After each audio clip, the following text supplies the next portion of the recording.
नमस्कार मित्रांनो, एका बाउलमध्ये दही घ्या, त्यामध्ये अर्धा कप बेसन घाला, त्यामध्ये आलं लसणाची पेस्ट, लाल मिरची पावडर, हळद, धनेपूड आणि थोडंसं गरम मसाला, मीठ घालून मिक्स करून घ्या. आता त्यामध्ये स्लाइस केलेले पनीर घाला.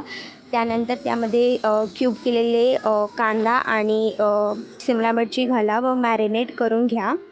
आता आपण इकडे सुहानाचा पनीर टिक्का मसाला यूज करणार आहोत ग्रेव्हीसाठी. आता मी इकडे कढईमध्ये पहिलं ऑइल घालून मॅरिनेट केलेलं पनीर आणि ऑनियन टमॅटो व्यवस्थित सॉटे करणार आहे. आता आपण पुन्हा एका कढईमध्ये ऑइल घालून त्यामध्ये थोडंसं जिरे घालून तयार केलेली पेस्ट घालून घेऊया. त्यामध्ये थोडंसं लाल मिरची पावडर, हळद आणि धनेपूड, गरम मसाला घालून मिक्स करून घेऊया.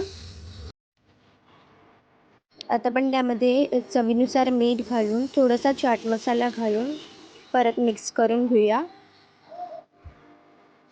आता आपण मॅरिनेट केलेलं पनीर, ऑनियन आणि शिमला मिरची घालून मिक्स करून घेऊया व थोडंसं पाणी घालून अजून मिक्स करा व आपण स्मोक देऊन घेऊया आपल्या भाजीला.